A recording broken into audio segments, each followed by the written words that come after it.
What It Takes to Heal, How Transforming Ourselves Changes the World is by Prentis Hemphill, their new book. And the second chapter is titled Heal. And really, a lot of it is about trauma and healing trauma. But it also builds on chapter 1, where we were working with vision. We're going to integrate that in. If we were to feel our pain out in the open, name it, step into ceremony with it, and let the knowledge guide our steps, how might that change every single thing we do? And how might it change the world? Prentis is a trauma therapist and very much in tune with embodiment, somatics, one of the early people who've been working with this in addition to their social justice work. Trauma breaks apart our ability to experience safety, belonging, and dignity. When I interviewed Prentis, they were talking about dignity. They work with that quite a bit. So healing is this process of restoring and awakening our capacity for that. When we think about trauma, we often think about being stuck in trauma, the effect of trauma, how it's affected us throughout our life to date.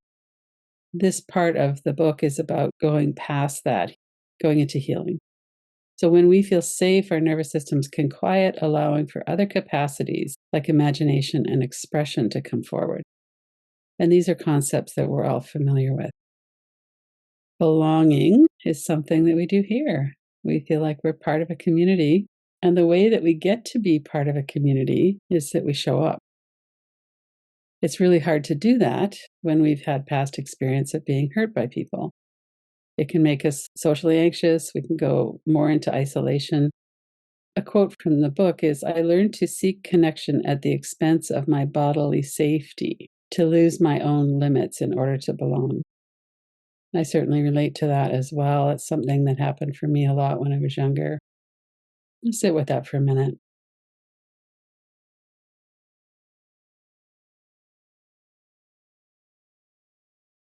In the times when we didn't really belong or when we were giving away part of ourselves in order to belong.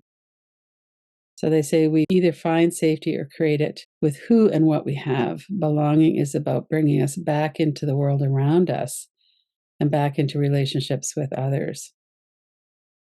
So this is a next step. Belonging to ourselves, being connected with ourselves, healing that disconnection with ourselves has to happen before we can really go out in an authentic way into relationships with others. Even when our conditions change, we might never feel safe enough. Even though we have what we need, we may question belonging even when we are clearly wanted. And we may live with a persistent shame that doesn't allow for boundaries or choices that care for us. One of the ways that we would look at that is core deficiency beliefs, persistent shame. This word dignity, I'm really interested in how they use that word and how they work with that word. To feel the inherent value simply in the fact that we exist. Dignity is a seat of agency, of choice. And when it breaks down, shame comes in, telling us our stories that we're inherently bad, inherently worthless. And then coming out of that healing trauma, dignity is where we feel our worthiness again, where we let go of the shame and we learn to express our agency. And this part about witnessing and tolerating dignity in others. So, again, that's a little bit more on the relationship side, a little bit less on our internal side, but we can build a foundation for collaboration there, co creation and repair. That's a lot of what we're doing in the small groups here and in our community together. We're listening, that's somatic listening. We're not giving advice, we're honoring what people share. And we're doing the same when we share. We're tapping into that sense of dignity, our inherent value.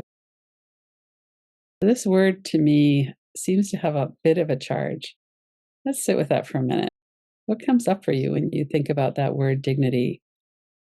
And the way that they're talking about it here, the way that Prentis talks about it, isn't exactly the way that I think about it. It's not the first thing that comes to mind.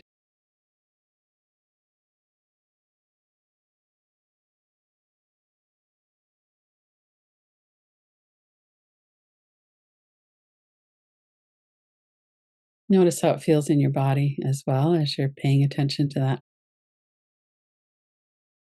This inherent value.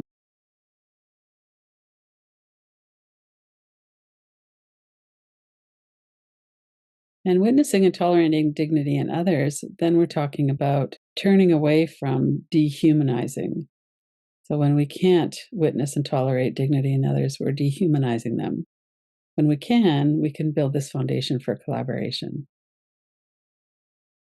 It is our responsibility to one another to do our internal work. I love the way they weave this personal benefits into the collective, into the community. It is very true. We love to hang around other people who are doing their internal work. They're safer. And we are safer for other people when we're doing that as well. Healing reinstates our ability to choose something other than what our fear dictates.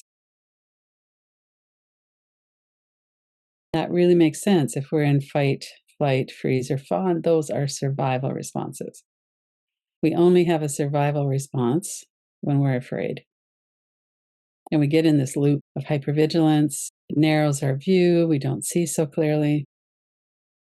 So we're able to tolerate, feel, and express something in our relationships that before was out of our reach. And it will make our responses correlate with what is happening now. In other words, we're going to be present in this moment in time. We're going to have more accurate neuroception. We will be able to assess more clearly this person is not a threat to me, or it is safe enough for me to open up in this way and not in this other way. So we'll be more accurate. We're not going to have a big armor in front of our chest for everybody. We'll still have that armor up for some, but we will know when it's safe to open it up. We start to feel safe with one another. And we feel like we belong together, even though we might not agree with each other. We might have some differences in how we see things. When we have that dignity, that respect for each other and for ourselves, we're able to appreciate each other in a different way. And coming back into the social justice work, which we're going to work a lot more deeply with next week, we bring our transformed and transforming selves to the necessary work of building a better society for everyone. Some people might be doing that in a fairly small arena, and some people will be doing it in a very large arena. We heal for ourselves and we also heal for each other. Let's go into the inquiry. We start with the pain, and if we were to feel it instead of repressing it, of course, we all repress it until we have the ability and the strength to bring it out into the open. Prentis is saying, source our work with our visions, not our pain. And when I think about being an activist in the feminist movement, it was mostly about my pain that I was starting to get in touch with and how I really was committed to smashing the patriarchy. Nobody was talking about what it is we're trying to build. This is something that we could step back a little bit and feel. So it's true that we've been traumatized, we've been hurt, we live in a society where there's systemic oppression, gender, racism, gender identity, poverty. There's all kinds of ways that this systemic oppression is built into our system. We have been hurt by that, some more than others, and we have also been able to start healing.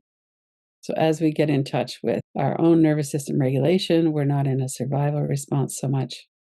We're able to touch into that and knowing our inherent dignity and capacity to heal is not really a verbal thing. It's not on the mental level. It's something that we feel in our heart. And it's something we might be almost convinced of, maybe not quite, or maybe we're already there. We know that.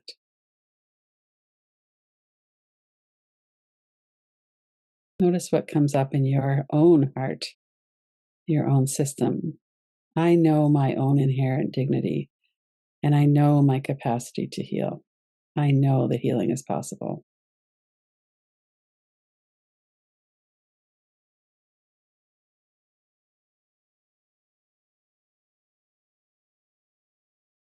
We just have to be convinced enough to keep going. It's like safe. We're never completely safe, but safe enough, optimistic enough, maybe, convinced enough. And then from there, even if it's a little bit shaky, that foundation, now we can move into our vision. What is worth traveling through the unknown to reach?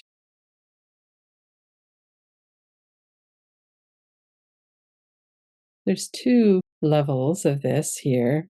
Healing my trauma and pain has inspired my personal vision of healing and freedom of how does that come up in your life? As you're healing your trauma, as you're realizing that you're more than your experiences, you're starting to tap into that inherent dignity. What is your personal vision of healing and freedom in your own life? Let's sit with that for a while.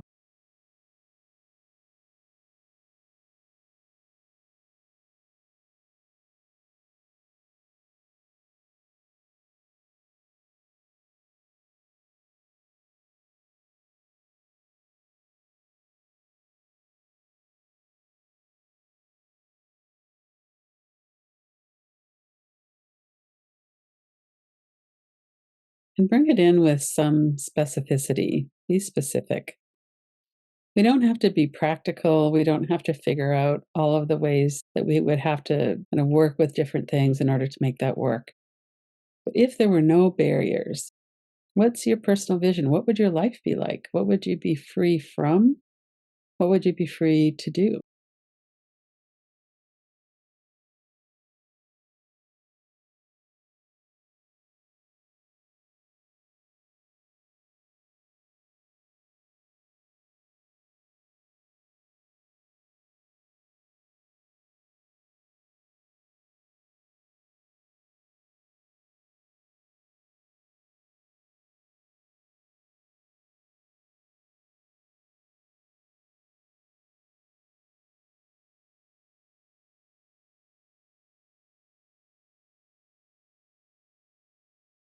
There's many different areas of life. It could be your spiritual life.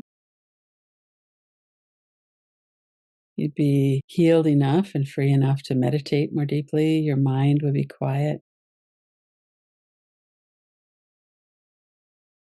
It might be mental, emotional, that you're not so plagued anymore by catastrophic thoughts or ruminating about the past. Might be social, relational. Let's give this a few minutes. What's your personal vision? Healing and freedom.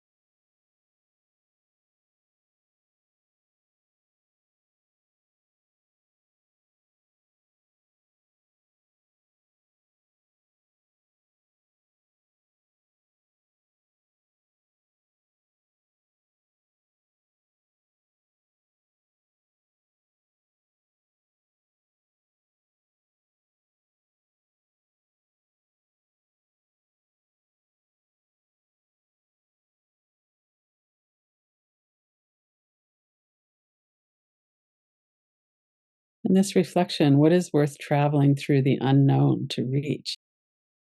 Is this a worthy vision for yourself? There are going to be challenges for sure. To free ourselves, to heal, takes work, persistence, courage. What is worth traveling through the unknown to reach? What is your vision?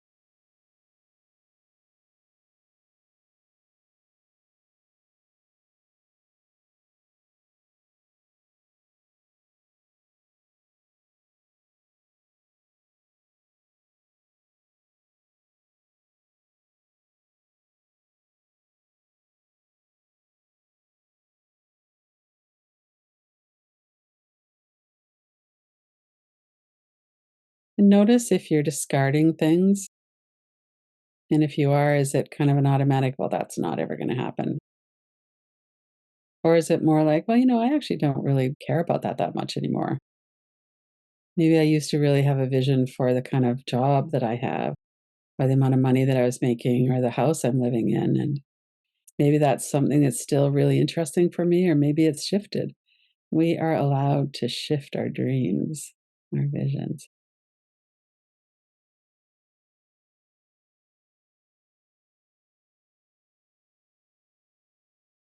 Yeah, if nobody was influencing you, what would you want?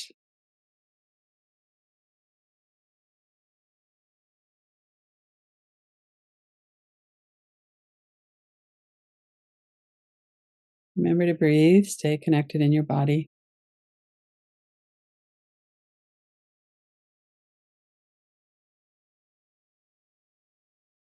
And then over the next minute or so, we're going to move into the next part.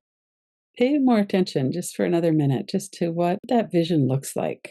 Healing and freedom for yourself. Might have some opposites of what has been in the past.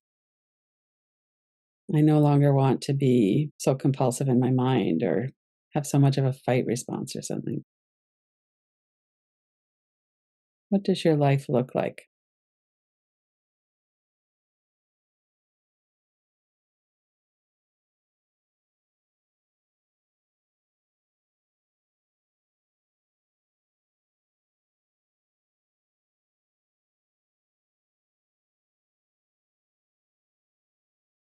And then when you're ready, we could shift into this broader relational societal view.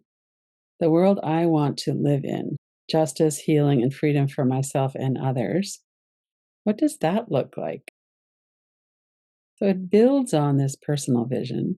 What does it look like to bring it out in the world, into maybe personal relationships, community, larger groups? What does that look like for you? The world I want to live in, what does that look like?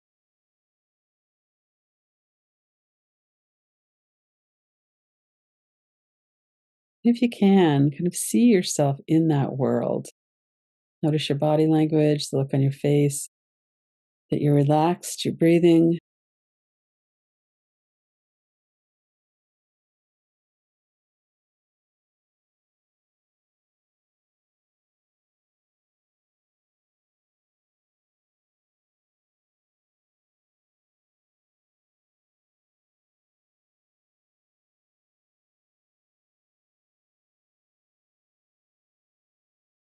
We source our work with our visions. The visions might come out of our pain. It might bring us to a realization of what's not working, what we want to have different. What is this world that I want to live in? What does that feel like to imagine that for a moment?